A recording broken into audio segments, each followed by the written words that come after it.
Hey guys, like, subscribe, hit the bell, ding dong. We have a question here. This one's interesting because I actually, this guy is telling me that his instructor is giving him advice, and I don't agree with the advice he's getting. So here it is. The other night in class, the topic was side control.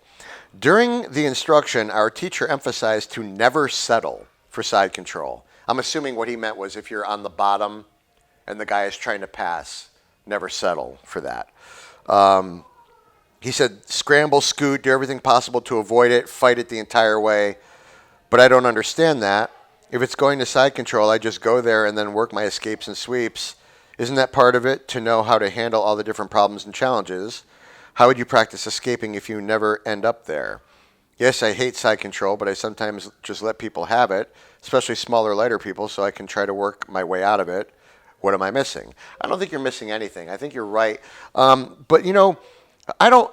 I don't want to say your instructor was wrong, because who knows what he was doing. Maybe he was actually working competition style. It's like, okay, look, don't give up the points, kind of a class. You know what I mean? Like, I can't. I don't want to say your instructor was wrong, because I don't know what he was doing. Right? It's unfair of me to do that. So he could have been working a very specific drill where it's like, maybe, like I said, based on competition, the idea of, like, if you get your guard pass, that's 3 points or something, and you want to avoid that at all costs, especially if there's, like, only a few seconds left on the clock.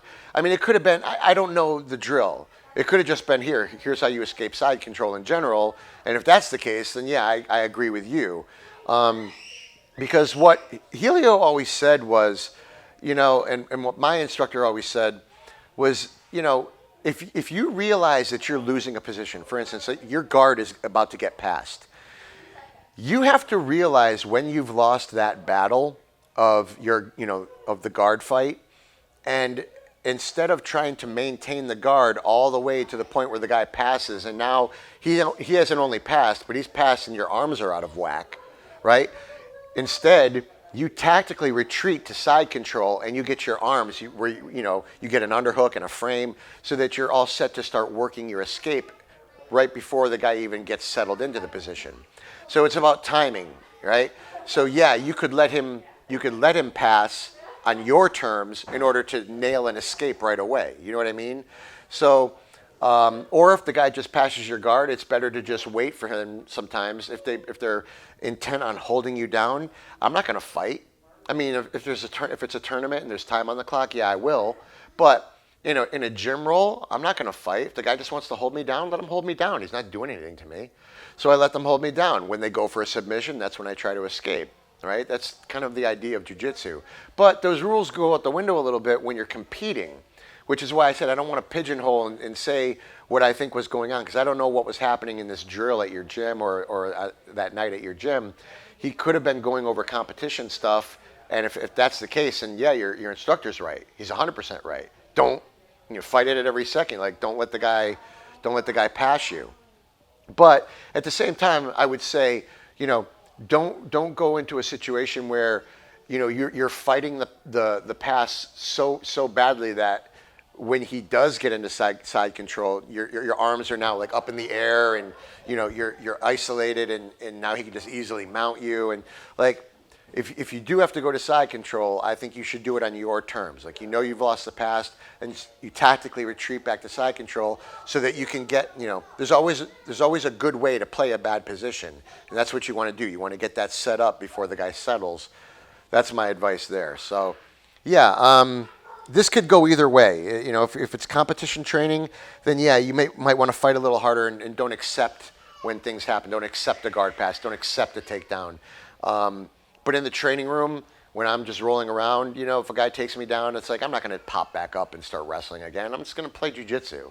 You know what I mean? So it kind of depends on what you're doing, your outlook, and what you're trying to get out of it. If all you care about is self-defense, then I would say probably let the guy pass and just work your way out. Side control is a relatively safe position to be in if you're on the bottom, because you can control your opponent's. You can time when they're going to punch you. You can get out. You can block punches very easily from side control. That's all I got for you on this very interesting question. Like I said, I don't think anybody's right or wrong here. I just think different situations require different approaches, and I think a self-defense approach is to accept the pass and work out of side control systematically, and use the guard retention to attack. Like you were saying in your question. In a competition scenario, it might be different. If the guy starts to pass, you might just want to scoot your ass as fast as you can all the way to the edge of the mat so he doesn't get those points. I mean, that's just the way it is sometimes. So it really depends on what you're trying to get out of it. What you're doing is the right answer. So yeah, sorry if that doesn't really clear things up, but I think it provides you with an explanation of knowing when and why. Right? So that's what you got. Like, subscribe, hit the bell, ding dong.